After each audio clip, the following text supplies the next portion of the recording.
Hey guys, what you're about to see is the extended cut for the opening sequence of Thread. Now, after Wayne and I first cut this together, we watched it and realized that it kind of felt like it lost momentum in the middle, and that was because we had the broken and restored gypsy thread in there. So, we ended up cutting it from the main feature to kind of keep pace with the rest of the DVD, but it's still awesome, and the shots turned out great, which is why we decided to put it in the special features right here. So, check it out.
One of the things that people ask me a lot is, how do you create? How does that process, come about, creating an effect? Do you get an idea for an effect first and then come up with a method? Or do you discover a method and then, create the presentation around that? And the honest answer is that I think it works both ways. Thread is one of those things that I just kind of fell into. It wasn't an idea I had. I didn't think, well, it would be cool if I could, make it look like I flossed my eye cavity. I never thought that. It sounds weird, but when I was in high school, I used to take pleasure in freaking out my girlfriend. Big shock. She's now my wife. But one of the things that used to freak her out is I've always been able to just push my eye, and she used to hate it. For me, performing magic is not about tricking an audience or fooling an audience. Magic for me is really kind of a personal thing. It's about my relationship that I develop with an audience in a set period of time, whether that's 30 minutes or an entire hour, or maybe it's just in 5 minutes. But it's about that relationship, and there's something that's so exciting for me to sit down and try to figure out how I can build that relationship, how I can come out on stage in front of a group of people, not knowing them and having them not know me at all, and play with their kind of first assumptions and build an entire experience around our relationship for whatever length of time I'm going to be on stage.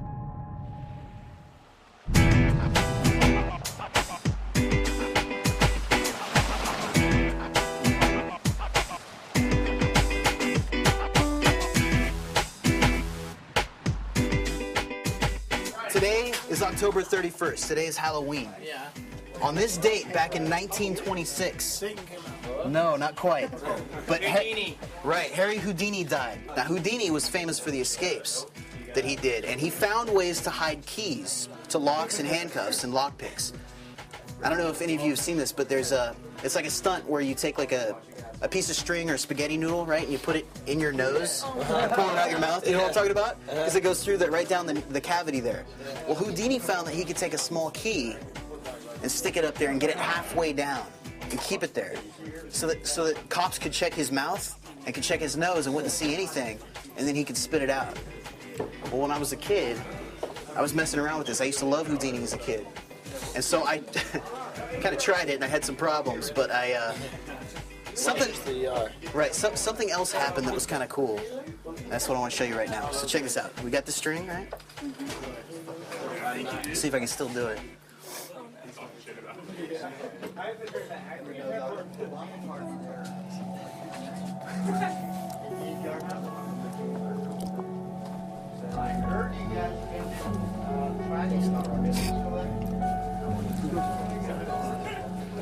Come close. Come on, buddy.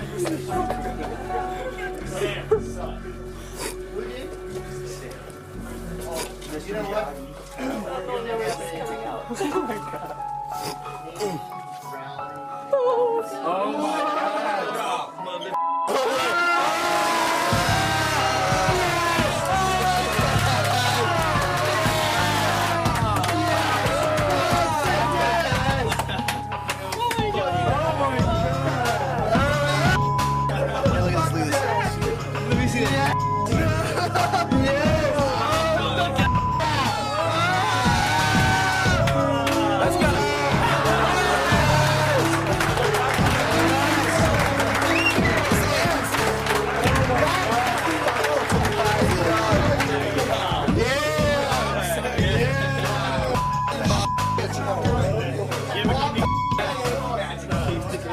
my God. No, I'm just joking. Holy shit. What'd you guys think?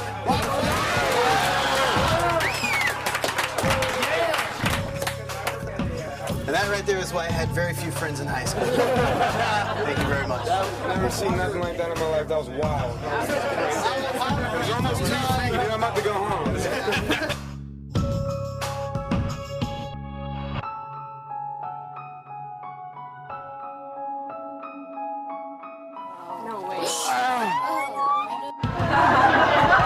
You want to touch it? It's wet.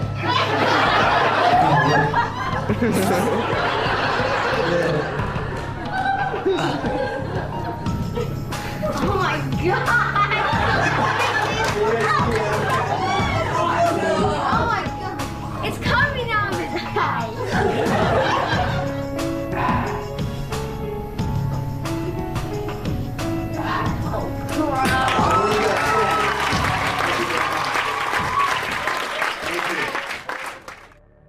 Presenting Thread has always kind of been a challenge, but for kind of a weird reason. It's been a challenge because Thread really doesn't need a presentation. It's so visual and so strange that it really kind of pulls out this predictable reaction from most audiences. So you could literally get up, and this is how I used to perform it. You take a piece of string and hand it to someone and say, "Is this real thread?" They'll say yes. Put one into your mouth and pull it through your eye, and you get a standing ovation. But when I started really wanting to use this to open my act, and as I started really kind of examining, my relationship with the audience and how I wanted that to grow throughout a performance, I wanted to use Thread a little bit more effectively. I wanted to use that opening piece to really kind of introduce myself to the audience. I talk about being young and growing up bored and being creative and getting into a couple of different things. I talk about, being at a house party, having lots of friends. So kind of implying that I was popular. Talk about not being able to turn down a dare and having that little bit of an edge, a little bit of mischief in my personality. Some of those things are true, and a lot of them aren't. About growing up and whatnot. But it paints the image that I want to paint about my character for the audience. I want them to, after seeing that performance, I want them to kind of, have a good idea, or at least think they have a good idea of who I am and the type of person that I am. So that's really where my current presentation has come from. It's just, again, it's the never-ending journey of trying to build that perfect performance and that perfect relationship, develop that perfect relationship with your audience.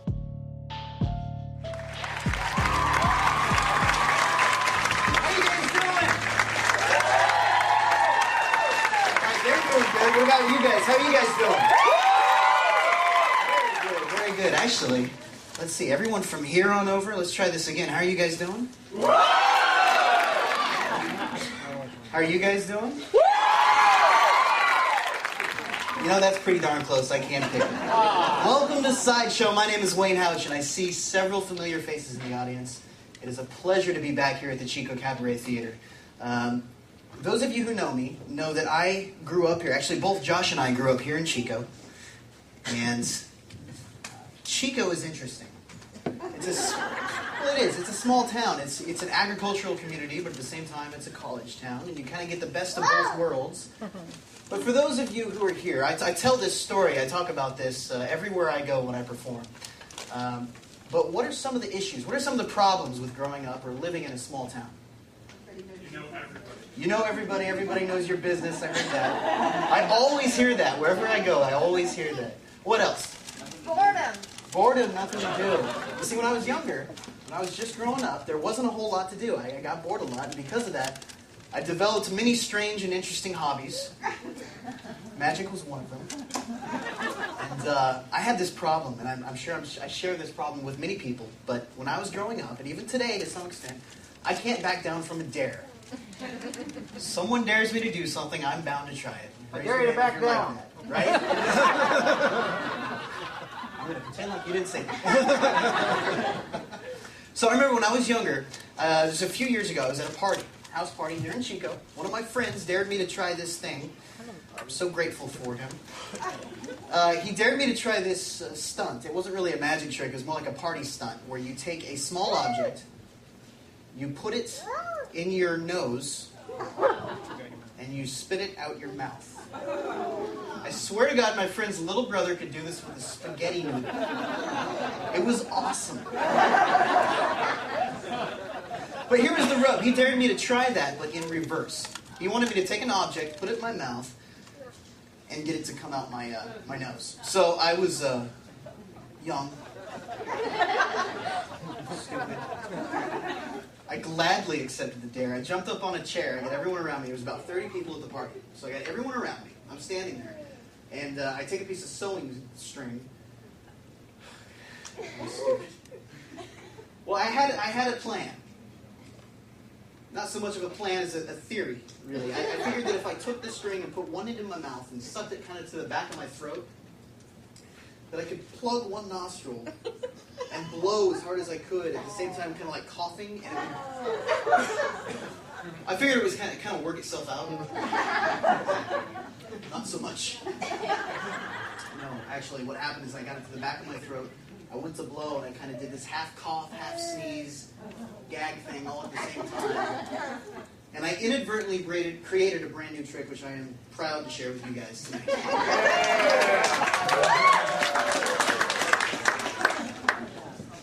No, I'm not joking. Actually, tell you what. Since this is the first show, let me warm up. Let me start off. How many of you have eaten already? Let me ask that question. Popcorn. I'm sorry to the rest of you. Let me warm up. I'm going to start off by showing you one of my favorite pieces of magic. This is one of my favorite things to do because of its simplicity. So I have some sewing string here. Actually, will you just go ahead and touch that? It's just regular thread, right? Yes? What I'm going to do is I'm going to start off at the very top. I'm going to break off just a few inches. Just like that. Just a little piece. I'm going to keep doing that all the way down the thread. I'm just going to break it up into several little pieces. We'll do one more here. So that's, I wasn't counting, what is that, 4 or 5 little pieces? I'm going to take some of the pieces, not all of them. I'll do this slowly. Thank you. I'm going to leave one behind, and if I take these pieces here and if I just twist them,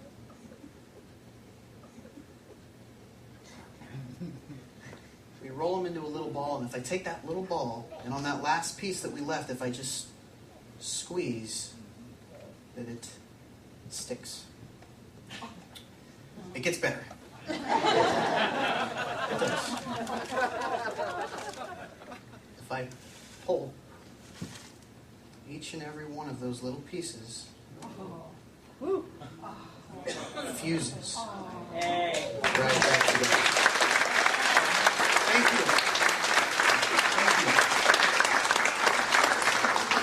Now, while that was cool, as I said, that was one of my favorite tricks. That's not quite what I wanted to share with you guys tonight. Oh boy.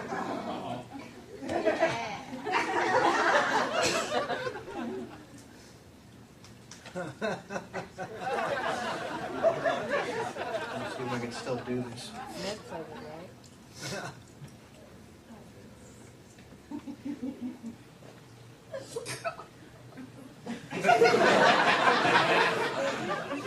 Should have warned you.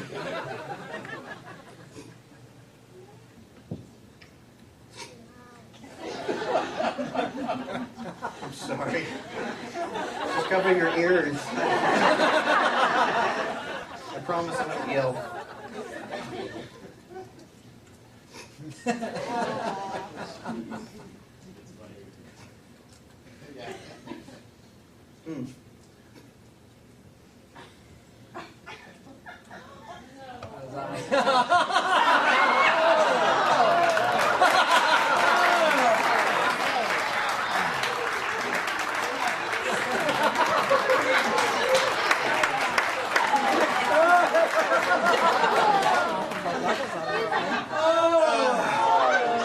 That's good.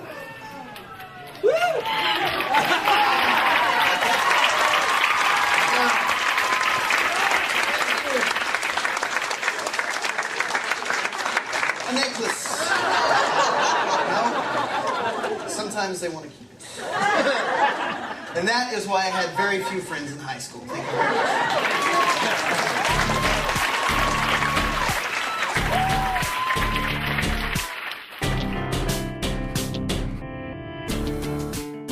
So geek magic and geek stunts have always fascinated me. And I think it's because there's a certain element to that kind of stuff that seems real.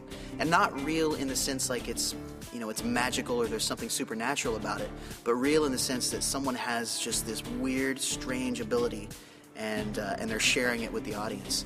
I think a lot of people saw years ago, there was a guy on the Guinness Book of World Records when they had the television show who would drink milk, put a little bit of milk in his mouth, and he would do this, and he would just blow, and he would squirt milk out of his eye cavity. It was one of the nastiest, most awesome things I've ever seen on television.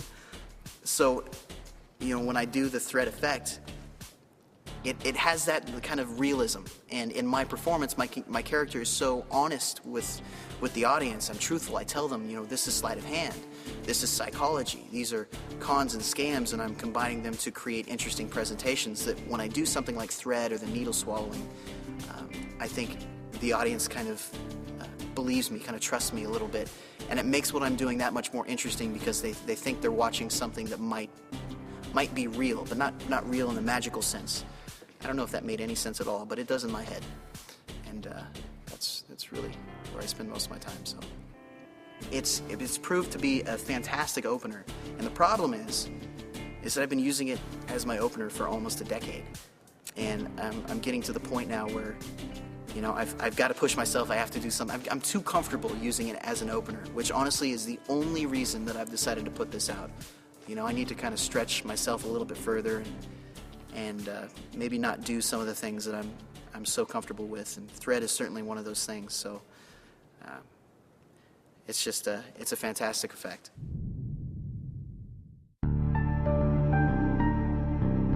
Now, thread is an entertaining and effective routine, but it's hard to truly describe how much fun it is to perform this. So let's go ahead and jump into the method. Now, there are 4 basic things that I want to talk about. There are 2 methods for thread. The first method I've decided to call the geek method.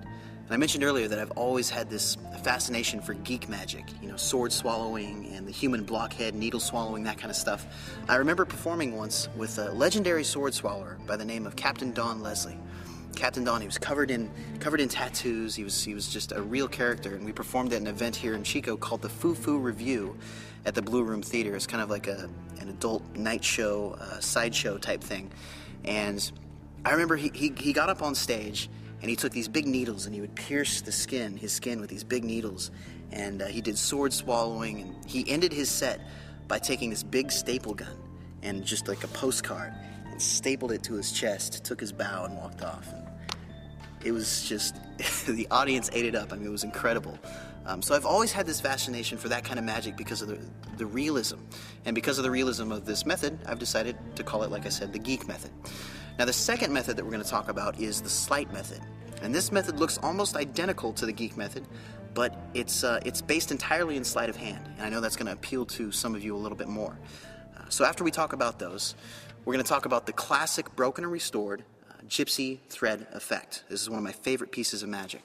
And then I want to talk a little bit about prop management. I want to share with you some techniques that I've developed over the years to allow you to travel with everything that you need to perform this so that you can perform it at a moment's notice pretty much whenever you want.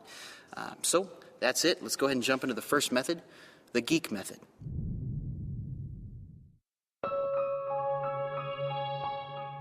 So I've been asked many times to reveal the secret to thread, how I do it. And the truth is, the secret is actually pretty simple. So when I'm ready to perform, here are the things that I get together. I get together some hand sanitizer, some Visine, and there's a couple of different kinds of Visine, actually. The kind I use, I think it's called Visine Tears, or it used to be called Tears. It's the extra lubricant one. I get together a business card or a piece of paper, a Sharpie, and a spool of thread. We're going to talk a little bit about the color of the thread later on, but it is essential that you get 100% cotton thread. Most of the thread that you buy in stores like Walmart, Sam's Club, Kmart, that kind of stuff, those are polyester blends. But you want to go and find 100% cotton. It's going to be very soft. You may need to go to like a fabric store or a sewing store to find that kind of thread. So the first thing that I do when I'm ready to start getting set up is wash my hands and sanitize them. So we got the hand sanitizer. Just take a little bit. Rub it in. And I always like to make sure that it dries. It feels good when it dries. It tingles. I'm a nerd. Okay, after that, we're gonna get the thread ready. So I take a piece, I don't know, I usually use whatever that is, I don't know, about 1.5 feet or so. Rip that off. And what I'm gonna do is I'm gonna blacken the very end of this. Just, I don't know, the last inch or so of the tip. So I lay this on my piece of paper, or business card in this case. Take the Sharpie. and I just wipe it right across the end, just like that.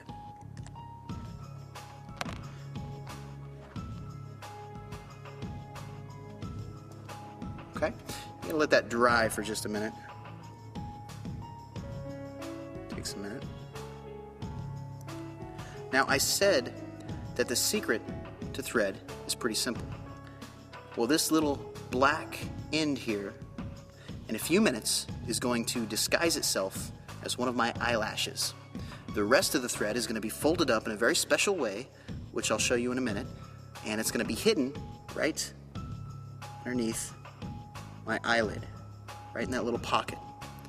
Whenever I want, I can reach up and grab my little fake eyelash and pull it out at the same time that my tongue pulls the other piece of thread, which we'll get to in a few minutes, into my mouth, creating the illusion that I am flossing my eye cavity. So here's how I fold the thread up. There's a couple of ways to do it. Let me start off by showing you the first way that I did it. I did it like this for a couple of years. I would take the Sharpie, I take the end that is not black, so the opposite end of the thread. I just hold it against the Sharpie, and I'm just going to coil the thread right around the Sharpie. Now notice that I'm not, I don't overlap it or anything like that. I'm just trying to keep them all separate. Just coil it all the way around until I get to the end there. I then keep my left hand fingers where they are, and I just push everything forward, kind of gather up the pieces. I grab it, I pull them off, and as I pull it off, I squeeze my right index and thumb together, which kind of just gathers those all up. So that's one way. That's the way that I used to do it. The problem with this is I found that, I'd say 20% of the time, it would kind of get tangled. It would get caught up as it was coming out.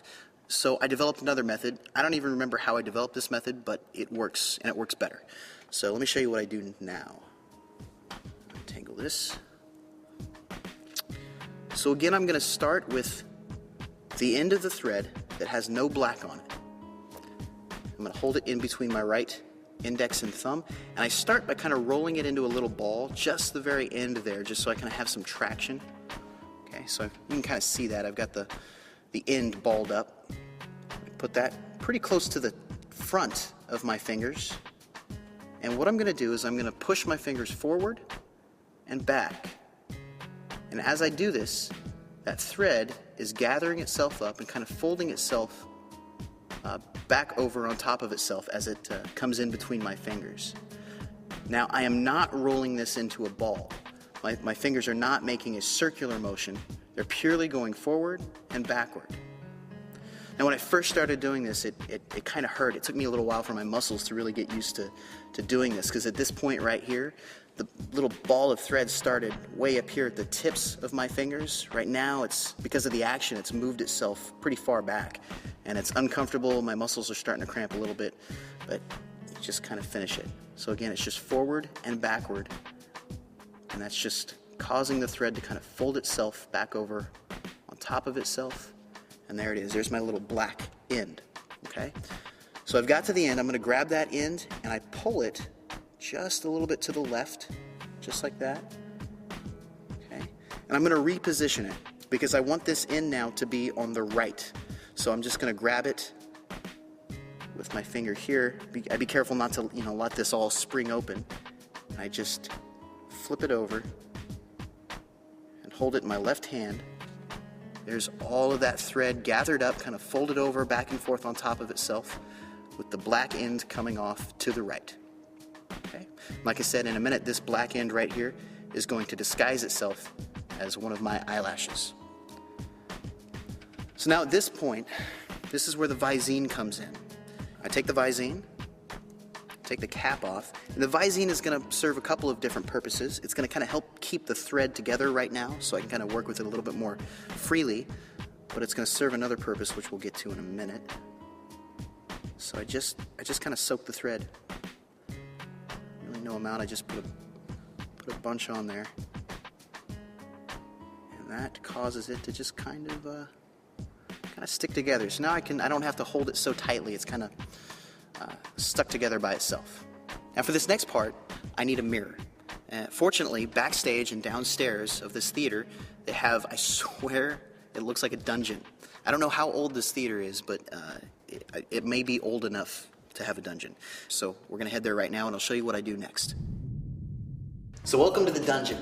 I've just finished putting the Visine in my thread, and here's what we're gonna do. Let me show you. Come on up. If I pull down the eyelid of my right eye, you can see the pocket. That's where the thread is gonna sit, just right there. Okay, and this is what used to freak my wife out. So now I'm going to transfer the thread from my left hand to my right hand. So I'm just going to reach over and grab it. Notice that black end is still pointing over to the right. Take my left fingers, reach up, and I'm just going to pull down my lower right eyelid, and I'm just going to take the thread and just set it right in there. See, the black end is coming out of the corner right there. I reach down and I just lift my eyelid right over the thread. Right there is that black end. I'm just going to pull it a little bit more to the corner. I want it to be just about in the very corner of my eye. And then you can see it there. I like to push it up and kind of push it against and amongst my upper eyelashes. Not really tangle it up in there, but just kind of push it up amongst them. Perfect. Now, from a distance of maybe 2-3 feet, you can't see it at all, but it's there. And at this point, I can't feel it at all. It doesn't feel like there's anything in my eye. There's no discomfort. When I first started doing this, it was a little awkward. I had to get used to the feeling of having something in my eye there. But that thread is so well lubricated that it's just sliding around in there. It feels perfectly normal. And this is something I've left in there for up to 4 hours before performing the effect. Now, the reason why I push it up against my eyelashes is because of the movement of my eye when I'm looking around. Sometimes it can kind of pull the end of that thread back down underneath my eyelid, and I'm trying to prevent that. So at this point, I'm ready to perform. So let's head back up to the theater, and I'll show you how I do the rest of the effect. All right, so when I'm ready to perform, I take my spool of thread, and I break off a piece that's just about as long as the piece that I have in my eye. Now, it doesn't have to be exact, but I like to get it at least pretty close. Let me find the end of the thread. There we go. So, I think it was about that length. Break that off. And now the performance has started. So I like to let people feel this thread. They can touch it, they can feel it. I take one end, and I put it in my mouth. You can either, I've done it either way. You can either put the end in your mouth and then kind of suck the whole thread up, which takes a little bit more time. For the explanation purposes, I'll go ahead and just wrap the thread around my fingers a few times. Just shortens it. Take this, put it in my mouth.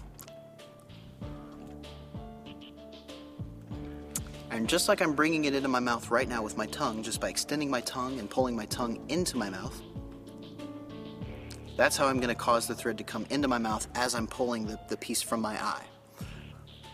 So when I get it into about this position, where it's hanging down, I don't know, a few inches, this is where all the acting comes in. So I act like I'm gagging, like I'm sucking it up. I want them to think I'm really forcing it through my eye cavity. I show my hand, I come up, and I'm just going to search around in the corner of my eye, just kind of pull down on my eyelashes, and I'll grab onto that thread. So I do that.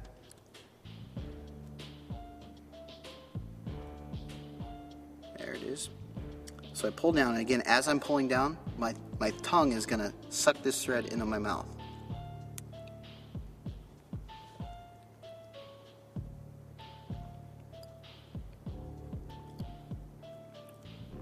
Just like that. With my mouth, I kind of move the thread after I've pulled it in over to the side, so I can now open my mouth, and it gets this great.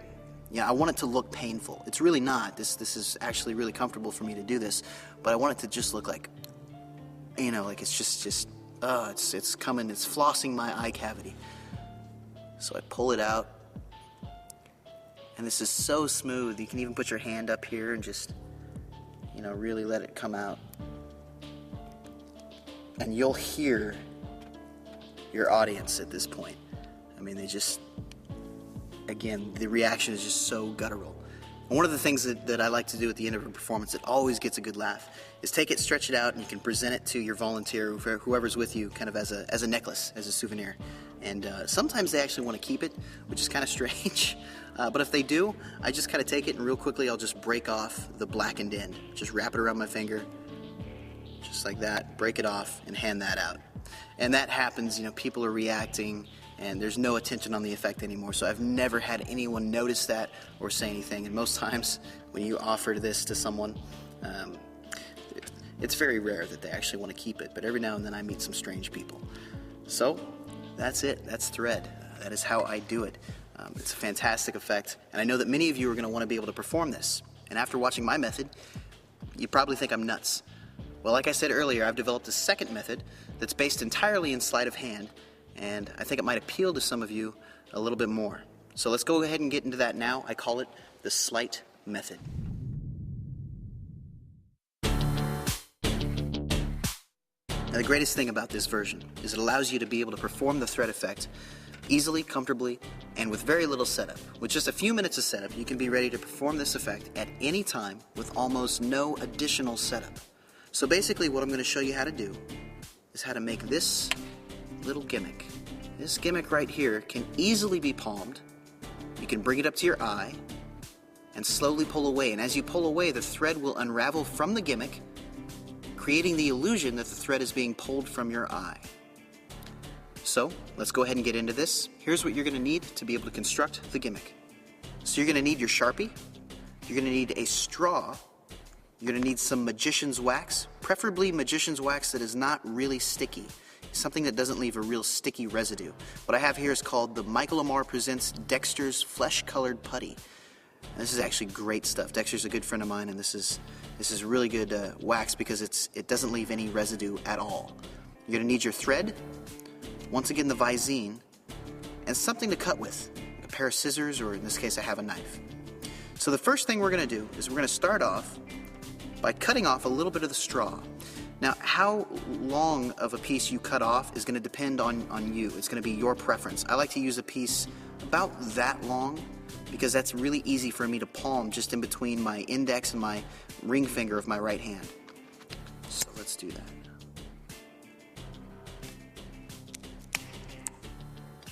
Just like that. That's a good length right there. Put this aside, and let me show you what I mean. I can squeeze that pretty well, pretty comfortably, right between my fingers, and it's not going to flash on the other side. Okay, so we're going to put that aside for just a minute. The next thing we're going to do is we're going to take our magician's wax and we're going to pull off just a little bit. Let me show you. Just a little kind of popcorn kernel-sized amount. Okay, just like that. And again, we're just going to put this aside. Set that down. And now for the thread. I'm going to pull off a piece. Again, I like to use maybe 1.5 feet or so. Just break that. And we are going to wind it up, fold it up using the first method that we discussed in the geek method. We're going to wind it around the Sharpie. But before we do that, we're going to take the magician's wax and we're just going to put it right on our finger. We're just going to take one end of the thread, it doesn't matter which end. Just going to press it right into the wax. Just going to fold the wax around it, just like that. Okay. So now we're going to take the opposite end of the thread and your Sharpie. This is where we're going to roll it around the Sharpie. Okay. So take this end, hold it in place with your left thumb as you coil the rest of the thread right around the Sharpie, just like that.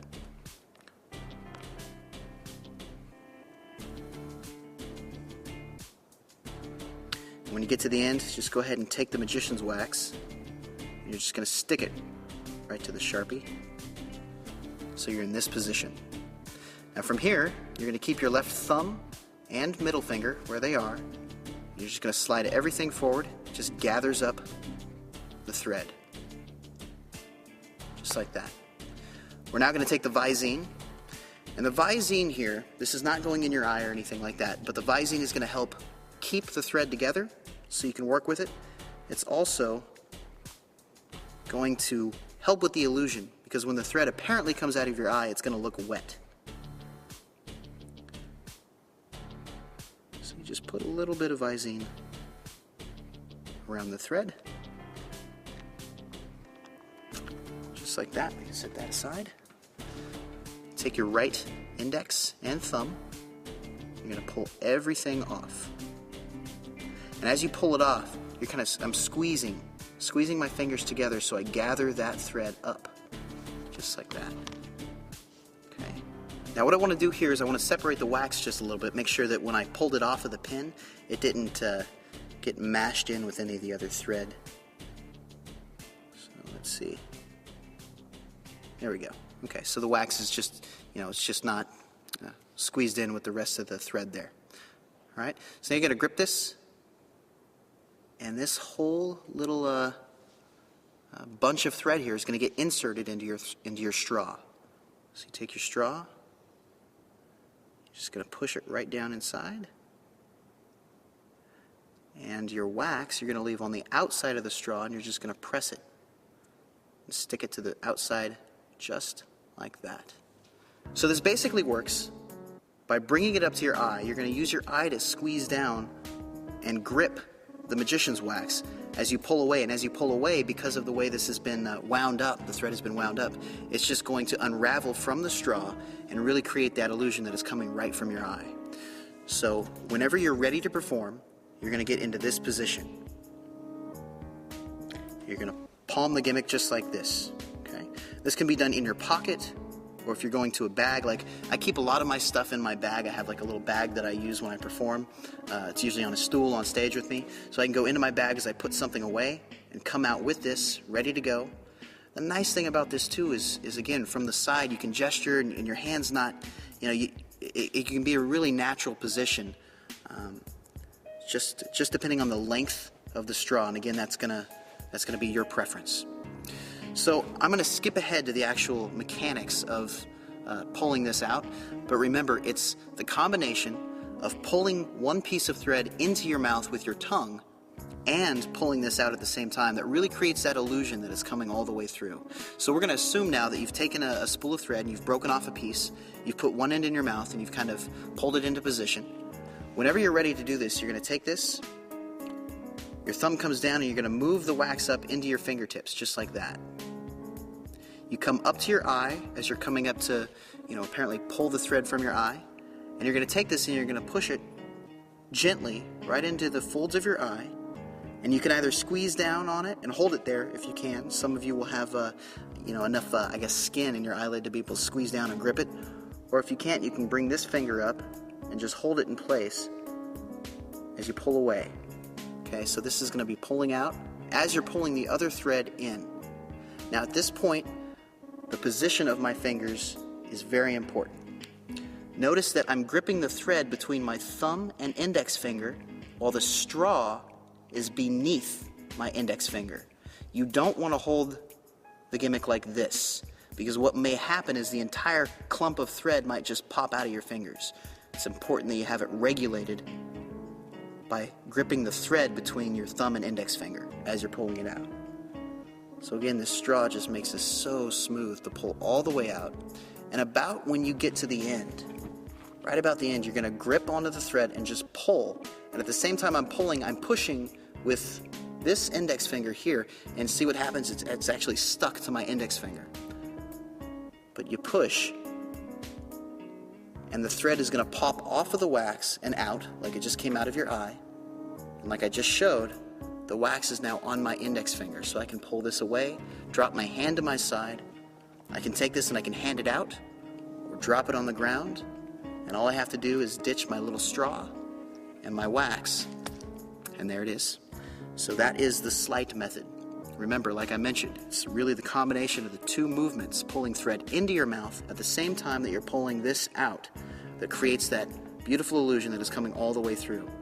Now bringing this up to your eye and pulling it out and getting all that down is going to take practice. Don't expect to be able to do that right away, because it's kind of an awkward thing. Your hand has some things that it needs to be doing with regulating the thread, and you need to be acting at the same time. So it is going to take practice. You are going to have to work out the timing. You're doing a lot. You're doing a lot at once, and you really have to practice to be able to do this smoothly. You're pulling thread into your mouth. At the same time that you're holding on up here or gripping with your eye and pulling the thread out from the straw, at the same time you're regulating the thread with your fingers here, at the same time that you're acting like you're in pain, at the same time that you're judging about how far out it is before you need to pull it out and let it, pop free from the wax. There really is a lot that happens. So don't underestimate that. It's going to take you some time to make this look natural, to make it look smooth, but have fun with it, practice, and be careful. Anytime you're doing anything with your eye up here, you don't want to press in hard, you don't want to hurt yourself. That's something you want to be very careful when you're doing it. So, congratulations. Those are the basics for thread. Now, one thing I do want to mention, how you wrap that thread up and put it in the straw is going to make a difference. So I found that for me, I get better results. I feel like it comes out of the straw smoother when I wrap it around the Sharpie.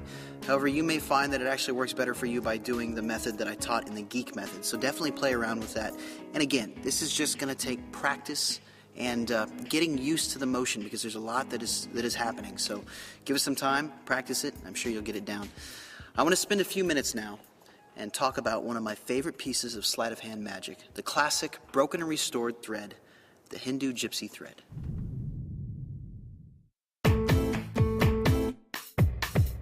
So you might be wondering why I start off performing thread by performing the torn and restored thread, gypsy thread.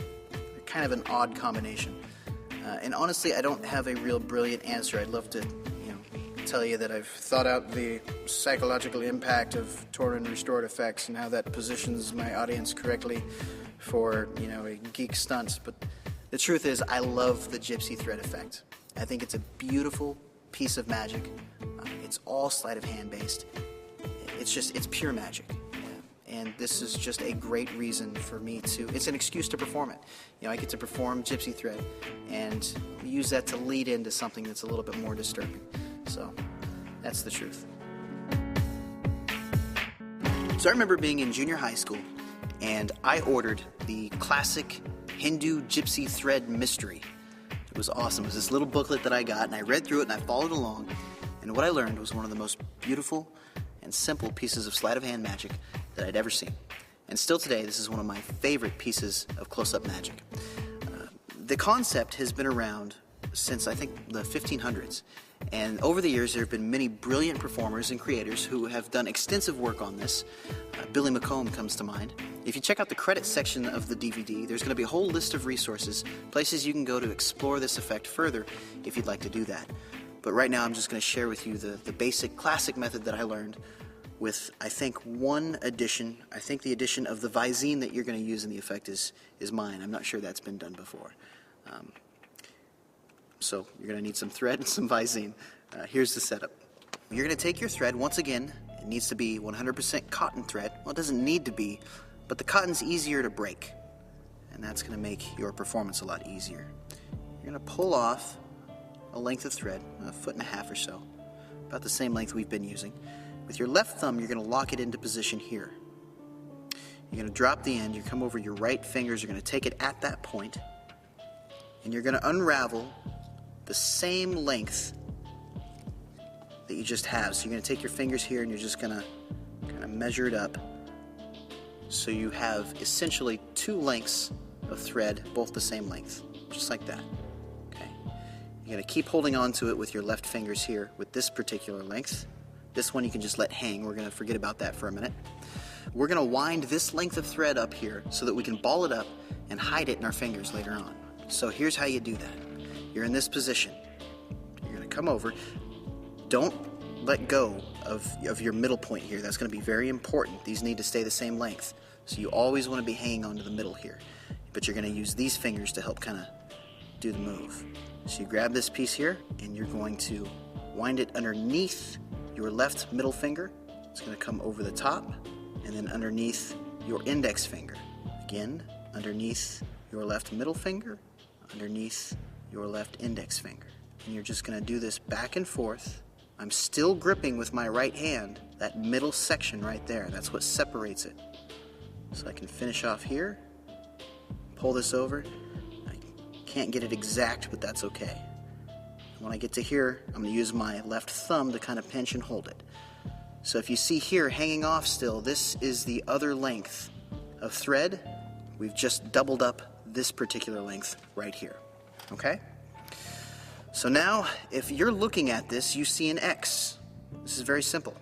You're going to take your right index finger, push down on the X, and you're going to bring your left index and middle fingers together, just like that. So you can gather all of these pieces of string together from your middle finger, and you're going to move them over onto your index finger, just like that.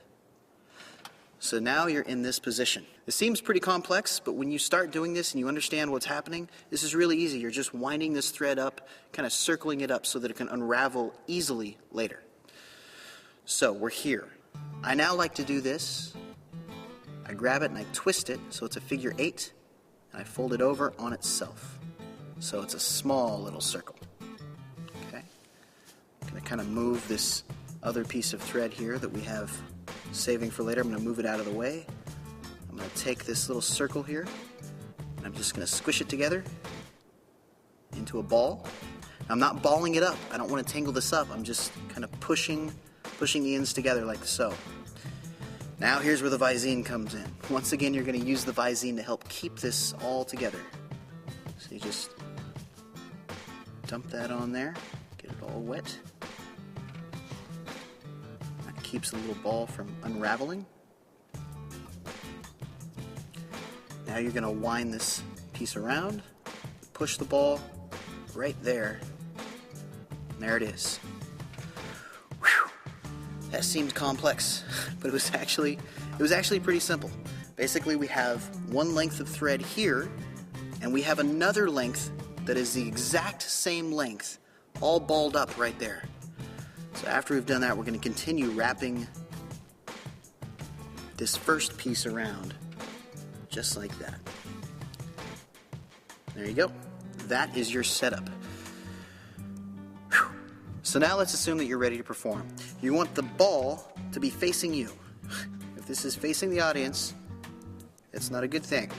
It looks funny, and they'll think you're weird. So this needs to be facing you. You're going to reach over with your left hand. You're going to pick it up. Your thumb is going to press right into the ball. Now all of the wound up string, that other first piece, is below my thumb. I like to have it positioned like that. I guess it really doesn't make a difference because you're just going to unwind it. So I'm going to reach over and I'm just going to unwrap this first piece. And you see what'll happen is as I unwrap it, right there, the next thing that wants to come off the spool is that ball. Okay.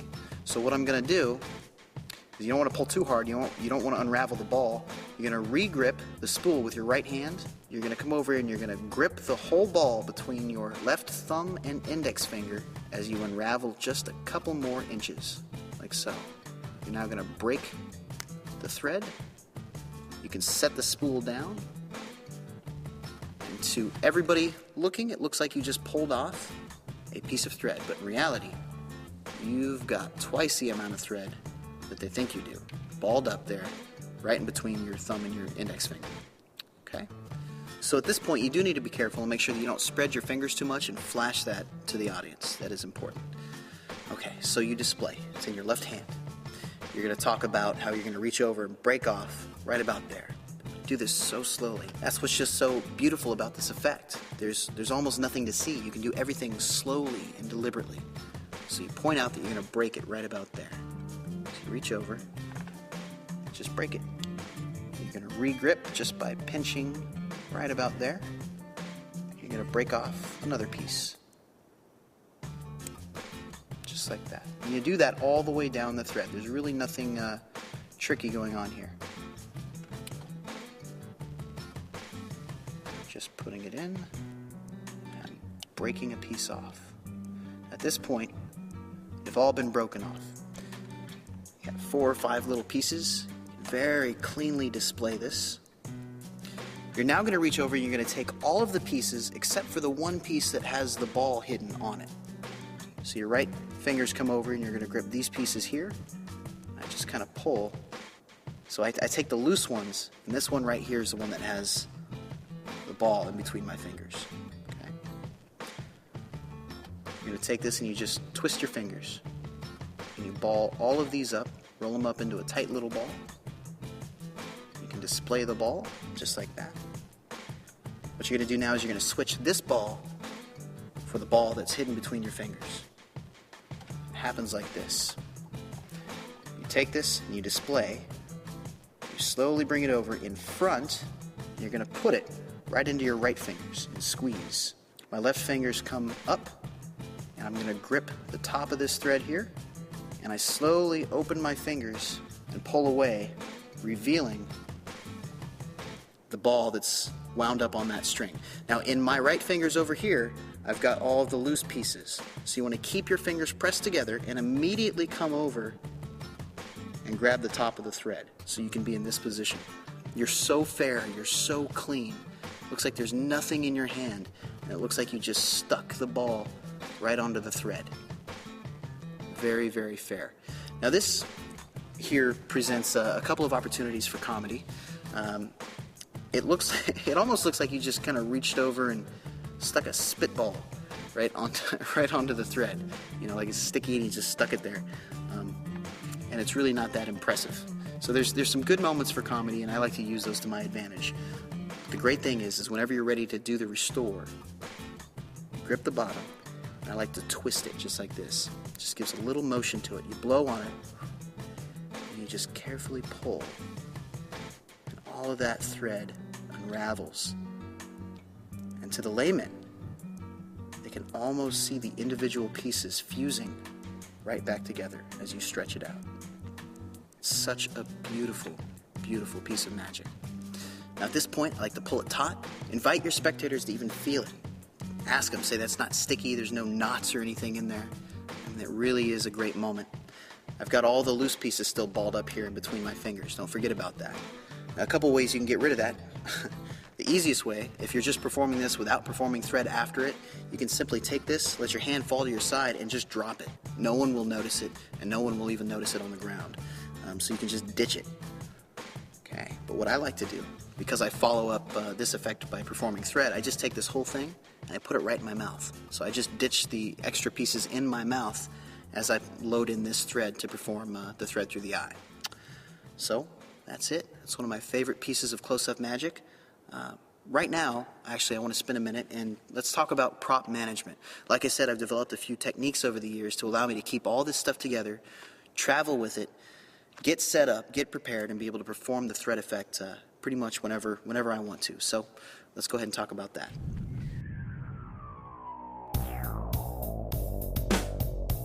So this is something that I've developed over the last couple of years. It's basically a little kit that I've put together that has everything that I need to be able to perform either version of thread so that I can travel with this, I can put it in my bag, and I can be ready to go whenever I need to. So here's what we got. In here I have 3 different kinds of thread. Well, they're all cotton, but they're different colors. I have red, white, and black. Now, the reason why I have 3 different colors is depending on what I'm wearing when I'm performing, one thread may show up better than another. So if I'm wearing like a black dress shirt, I'm going to want to perform with either the red thread or with the white thread. And if I'm wearing a white shirt, I may want to perform with the red or maybe the black. So that gives me some options. Now, underneath the thread, I've got my business card here. And you can see this is what I use to mark the thread. If I'm using the white thread or the red thread, that's what I can mark the ends with. Of course, if you're using the black thread, you don't need to mark it. I also have my Sharpie. I've got my Visine and my hand sanitizer. I've got my magician's wax. I even have some cut straws already cut to the right length, so that if I need to make those up, I can make those up and they can be ready to go. In fact, you can even make some up if you want and just keep them in here so they're ready to go whenever. I also have a Zippo lighter. Now, it's a specific Zippo lighter. It's very shiny. It's not for lighting things on fire. Well, sometimes, I guess. But this is so that I can check the thread in my eye.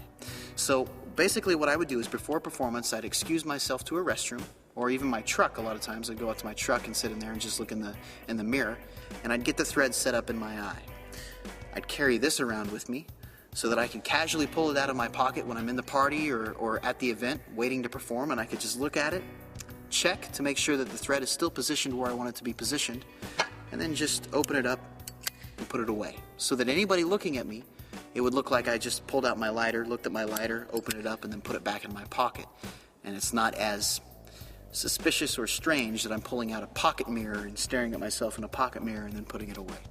So that's just something that that I did. I actually used to have a cell phone, and on the front of my cell phone I had this little reflective thing that I use kind of as a mirror. iPhones have a little a camera setting. I guess you could take a picture of yourself and look at it if you wanted to. There's a lot of different things you can do, but this seemed to work the best for me. So that's it. That is my little kit. This is just a simple little Tupperware container that I got from Walmart, I think, and I keep everything in it. I've got the lid for it. And this is what I carry with me when I'm traveling to do a performance so that I can perform thread whenever I want to. So that's it. Those are the basics of thread. We covered 2 different versions. The geek method, which is the method that I use. We also talked about the sleight method based in sleight of hand. We even covered the broken and restored classic gypsy thread effect. So I hope you guys enjoy. Bringing a spectator up on stage when you perform this, even if you're in a casual setting, this is something that I do. If I'm in a group of people and I've got people watching me, I'll pull a couple people over and kind of pick them as my spectators, and I'll bring them and center them right next to me, so we're the focus of the attention. I think it's so important to do with this effect, especially because reactions are so strong. It's very rare to perform thread and not get a reaction, whether it's someone screams or they run away, or it's just a pure look of shock on their face. So to be able to bring that emotion and that reaction into your performance and put that in the same frame, because you got to remember the frame that your audience is watching, is you. They're watching this. So to have someone right here who just has an incredible expression on their face really just pushes the energy up, and I think makes the experience even that freakier for everyone watching, because they're almost empathizing with this person's emotion at the same time that they're experiencing their own. So I think it's very important to get as many people involved in this. There was a time, actually, this wasn't too long ago, it was, 3 or 4 years ago when I was performing this, I used to get, maybe 6 people on stage, 3 to 4 people on each side of me as I would do this. And it would create just, this whole line of people on stage reacting to this one small thing that I was doing. And it allowed me to perform it for large audiences, and it made it very, very entertaining. So, really give some thought to staging and, your presentation of this, and use your audience to your advantage.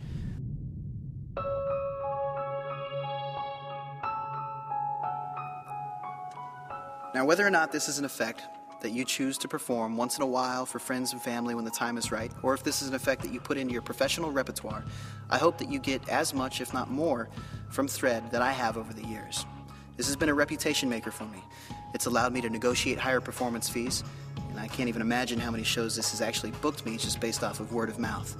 If you have any questions for me or suggestions, please feel free to email me, Wayne@WayneHouchin.com. And if you have a free minute, check out my website, WayneHouchin.com. And while you're there, sign up for the WH newsletter. It's a free email newsletter that I send out. I'll keep you updated on the latest news, releases, and tours. So thank you again for your time and your support. I really do appreciate it. I'll see you guys next time.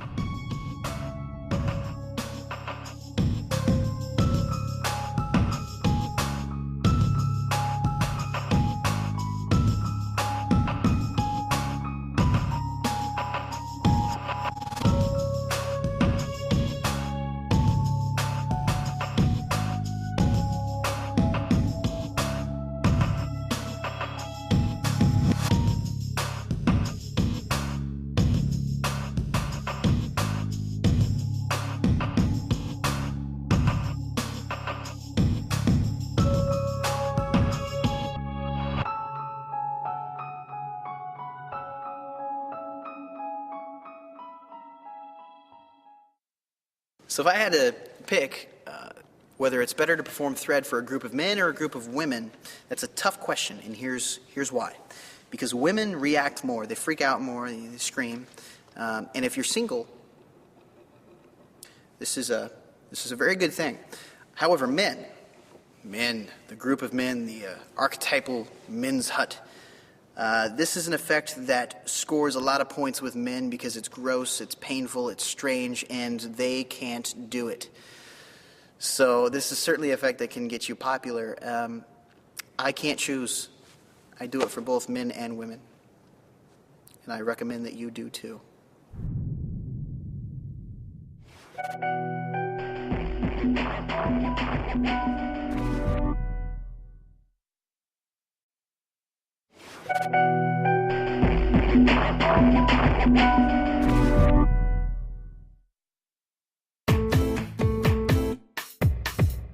of the things that people ask me a lot is, how do you create? How does that process, come about, creating an effect? Do you get an idea for an effect first and then come up with a method? Or do you discover a method and then, create the presentation around that? And the honest answer is that I think it works both ways. Thread is one of those things that I just kind of fell into. It wasn't an idea I had. I didn't think, well, it would be cool if I could, make it look like I flossed my eye cavity. I never thought that. It sounds weird, but when I was in high school, I used to take pleasure in freaking out my girlfriend. Big shock. She's now my wife. But one of the things that used to freak her out is I've always been able to just push my eye,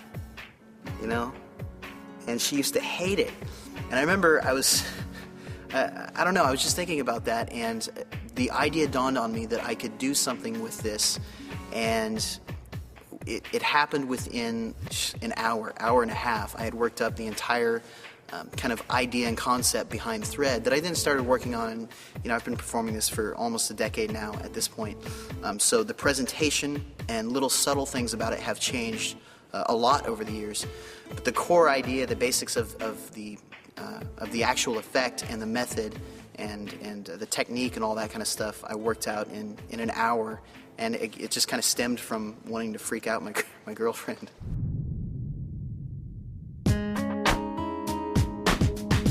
And the first time I actually performed it for strangers was in high school. I think I was like a junior, and in high school they used to do this thing called Poetry Alive, and it was basically an open mic night. It wasn't as formal as a talent show. Everyone just kind of came to the library, and those who wanted to get up and do something could sign up and jump up.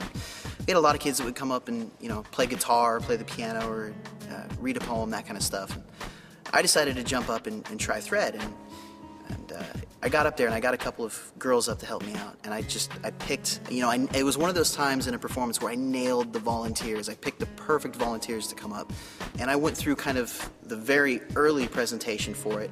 I did the gypsy thread, the broken and restored thread, and then just went straight into Thread, and it got a reaction like I hadn't seen at that point in time. I mean, the girls on stage screamed, freaked out. One of them ran off stage and just out through the back of the crowd. And I took my bow. The audience loved it. They were cheering, and I walked down and I left. And I think when people see Thread, there's just such a kind of raw emotion associated with seeing someone pull something from their eye. And you can see people, they grab their face and they can imagine. I think they can almost imagine what it would feel like to have thread coming up through that cavity, and it really disturbs people in kind of an entertaining way, honestly.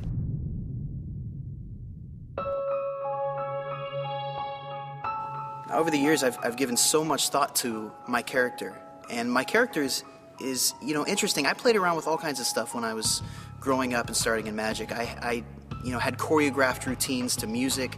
At one point in time, when I was in high school, I floated my girlfriend, who's now my wife.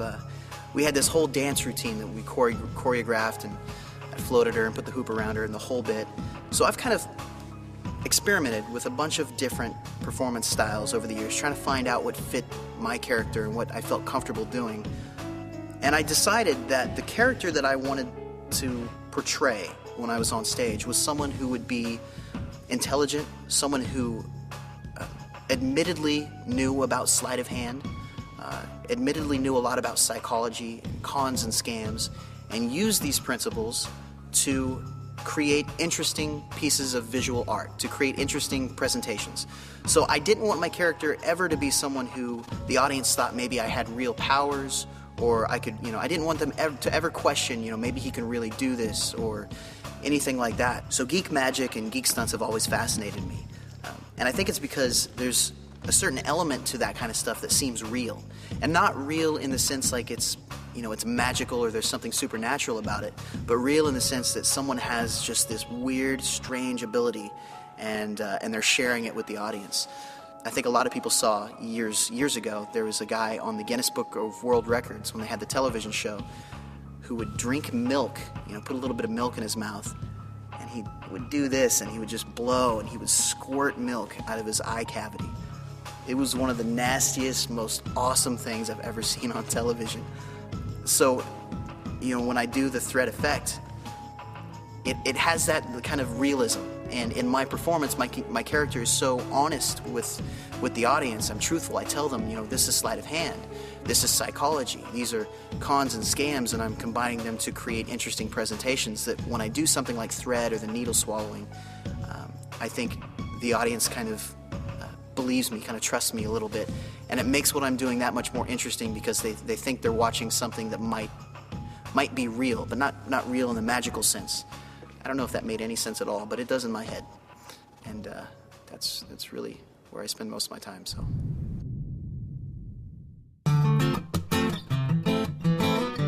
For me, performing magic is not about tricking an audience or fooling an audience. Magic, for me, is really kind of a personal thing. It's about my relationship that I develop with an audience in a set period of time, whether that's 30 minutes or an entire hour, or maybe it's just 5 minutes. But it's about that relationship, and there's something that's so exciting for me to sit down and try to figure out how I can build that relationship, how I can come out on stage in front of a group of people, not knowing them and having them not know me at all, and play with their kind of first assumptions and build an entire experience around our relationship for whatever length of time I'm going to be on stage. And so I put a lot of thought into routining and the placement of certain pieces of material within the act, and thread just works perfectly. It works beautifully as an opener, not just because it gets such great reactions, but it allows me to kind of introduce myself to the audience in an interesting and shocking way. If you see my presentation now, it's a presentation that I've developed over the years.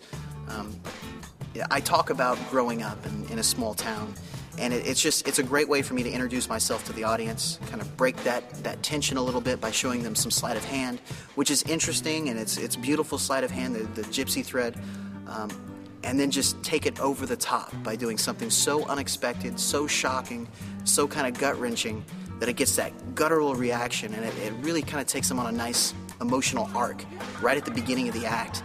And from there, I feel like that really kind of frees me up to do so much with my character and with my time on stage with the audience. I can go almost anywhere at that point because, I feel like the audience knows me a little bit. I've kind of opened up to them a little bit. I've shown them some sleight of hand, which was interesting, and then I've completely shocked them and taken it over the top. And now I can either, go further, or I can come back down, or I can go into something more sleight of hand based, or something that's a little bit more intellectual. It's proved to be a fantastic opener. And the problem is that I've been using it as my opener for almost a decade. And I'm getting to the point now where, I've got to push myself. I have to do something. I'm too comfortable using it as an opener, which honestly is the only reason that I've decided to put this out. This is something that Chris Angel approached me about putting out back in 2005 when he used it on Mind Freak. And I wasn't ready at that time, and it's just amazing, 3 years later, I've gotten to the point where I'm getting too comfortable. I need to kind of stretch myself a little bit further and maybe not do some of the things that I'm so comfortable with, and thread is certainly one of those things, so it's a fantastic effect.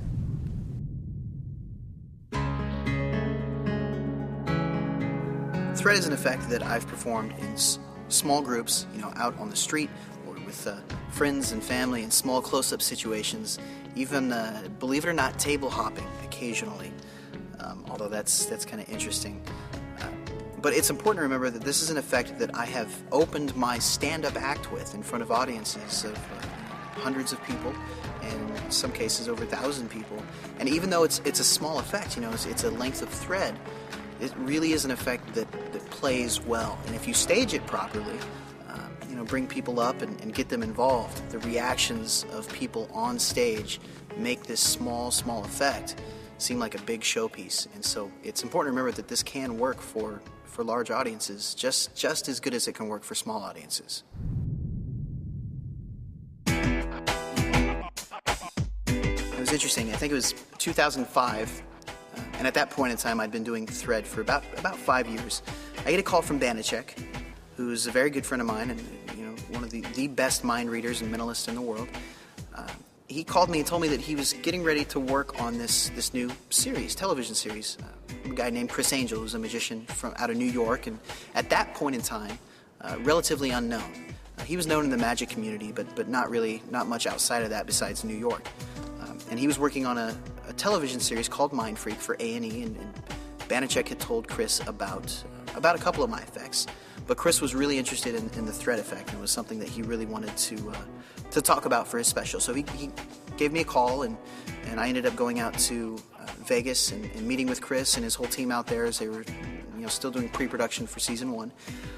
And we talked and came to an agreement, and I ended up teaching Chris thread and the quarter through soda can and a handful of other things. And he ended up performing thread on the first season. And I remember when it came, it was such a weird experience, watching something that you create and something that I put so much time and energy into and something I was performing professionally. It was such a weird experience watching somebody else perform that on national television. But I remember the response on the magic forums at that time, and some of the videos, someone had posted some of the videos of season 1 up on like YouTube, and you can go see the comments, and there was just, it really made an impact. And so it was great to kind of get that feedback and see, all these other magicians around the world and fans of magic kind of responding to this effect that I'd, spent 5 years on. And so it was really an interesting experience. I think the best thing about that entire experience was it kind of forced me to examine my goals within the magic community and within the art of magic a little bit more closely than I think I had at that time. Shortly after Chris filmed Thread, and this was before it actually aired on television, he approached me and he wanted to do like a mastermind DVD that would teach how to do Thread. And so here was an opportunity for me to get on a DVD and teach magicians all over the world how to perform something I was very proud of. And at the same time do it with a magician who had, the first national television series in, something like 40 years. So it was a big opportunity, and I agonized over the decision. It was something that, Thread was my baby. It was something I was so proud of. It was something that had worked so well for me. It was my opener. So I ended up turning him down. I said no, I didn't want to do a DVD at that time. This was in 2005. So instead, I suggested the quarter through soda can, and we ended up doing that, and that was, very well received in the magic community, and it's a whole story in and of itself that it really kind of blew me away, the response to Sinful.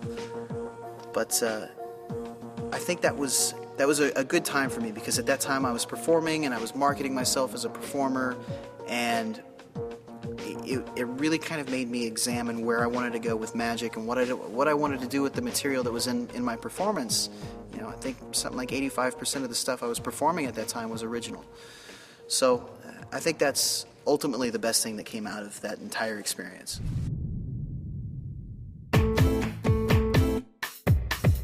I have a lot of memories from performing this effect. I performed it in so many different venues, close up and on stage in front of audiences. One of the memories that stands out the most, it's not even like that interesting of a story, but it was the first time I performed it during a stage show. Back when I was in high school, I used to get into a couple of local theaters and put on a show. And that was a real big deal for me back in high school, because I was kind of developing as a performer, and I would script out the entire evening. And, I was doing a full 90-minute set. And we sold tickets and we promoted the show, and I took it all very, very seriously. And I remember the first time that I performed Thread. It was at a theater called the Blue Room Theater in downtown Chico, and it was an experiment. I knew that Thread worked well, because at that time I had already performed it in high school for friends. I'd already done it at the Poetry Live, so I knew that it was a good effect. But this was my first time doing it for people who had paid money to come see a show. And I staged it a little bit differently back then. I used to sit on a chair, and I'd have someone come up and sit next to me. and I was really nervous. I was really nervous of, to how this was going to go over. And it went over great. I mean, the audience loved it. The person that was sitting next to me, who I got up there, was obviously freaked out by it. And it's just a memory that kind of stands out to me. The first time doing it and trying it in front of a paying audience, that's something that'll make anybody nervous.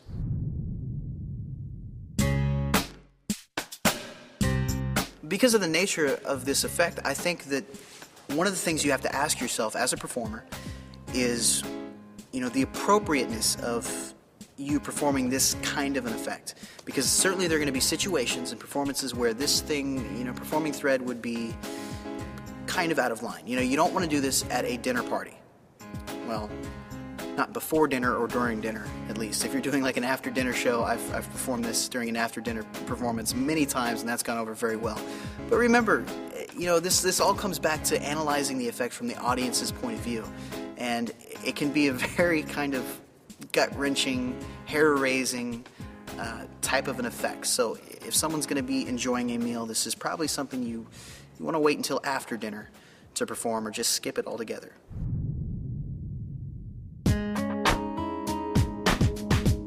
So you might be wondering why I start off performing thread by performing the torn and restored thread, gypsy thread. They're kind of an odd combination. And honestly, I don't have a real brilliant answer. I'd love to, tell you that I've thought out the psychological impact of torn and restored effects and how that positions my audience correctly for, a geek stunt. But the truth is, I love the gypsy thread effect. I think it's a beautiful piece of magic. It's all sleight of hand based. It's pure magic. And this is just a great reason for me it's an excuse to perform it. I get to perform gypsy thread and use that to lead into something that's a little bit more disturbing. So that's the truth.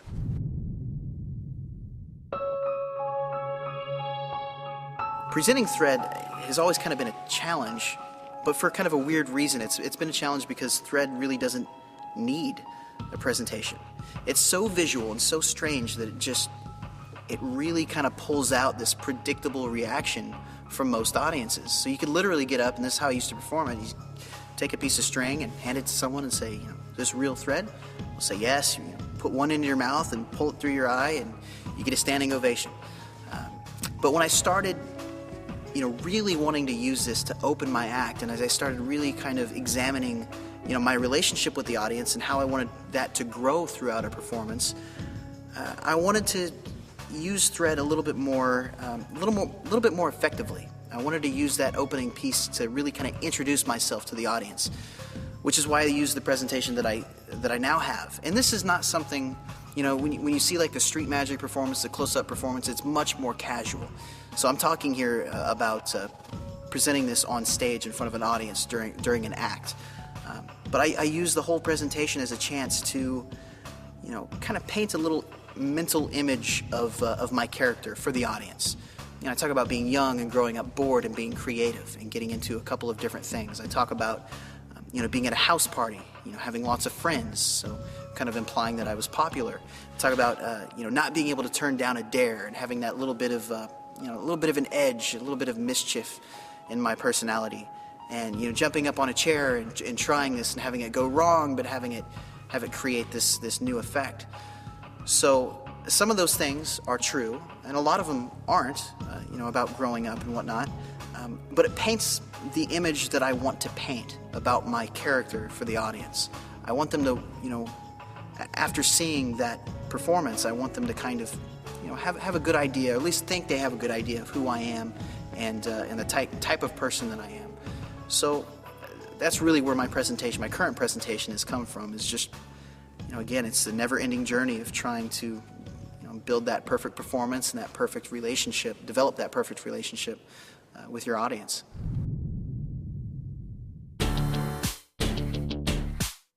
Now, a lot of the type of magic that I perform and the type of magic that I create is impromptu. It's stuff that you can perform at a moment's notice with objects that are, just everyday objects that you can find around in most situations. And I love that kind of magic because it allows me to be really creative with my presentations. One of the things that I love to do is work magic and work a magic performance into an everyday situation. To give it relevance and give it meaning. That's how you get the most kind of striking and memorable experiences and create really incredible relationships with an audience when the magic it doesn't seem forced. It doesn't seem like you're doing a trick. So some people might wonder, well, why Thread performed like this? Why something that has such a relatively extensive setup? And the true answer is because it's worth it.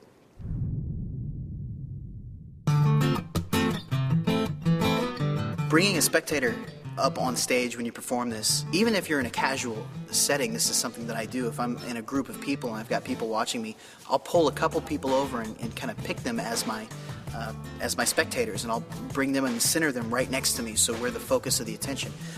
I think it's so important to do with this effect, especially because reactions are so strong. It's very rare to perform Thread and not get a reaction, whether it's someone screams or they run away or it's just a pure look of shock on their face.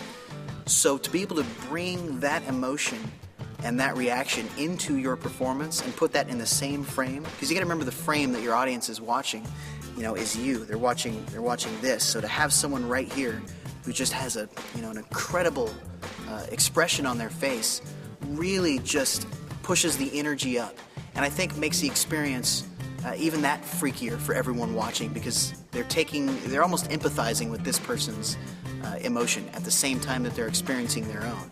So I think it's very important to get as many people involved in this. There was a time, actually, this wasn't too long ago, I don't know, 3 or 4 years ago when I was performing this, I used to get, maybe 6 people on stage, 3 to 4 people on each side of me as I would do this. And it would create just, this whole line of people on stage reacting to this one small thing that I was doing. And it allowed me to perform it for large audiences, and it made it very, very entertaining. So, really give some thought to staging and, your presentation of this, and use your audience to your advantage. And again, it's all about that relationship that you're going to create with them.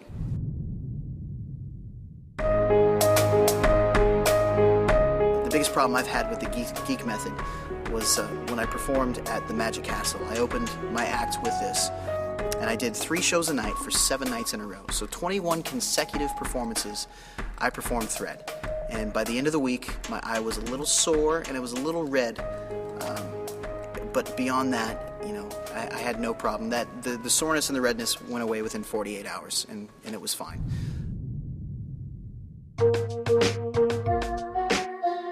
So if I had to pick whether it's better to perform Thread for a group of men or a group of women, that's a tough question, and here's why. Because women react more, they freak out more, they scream, and if you're single, this is a very good thing. However, men, the group of men, the archetypal men's hut, this is an effect that scores a lot of points with men because it's gross, it's painful, it's strange, and they can't do it. So this is certainly an effect that can get you popular. I can't choose. I do it for both men and women. And I recommend that you do too.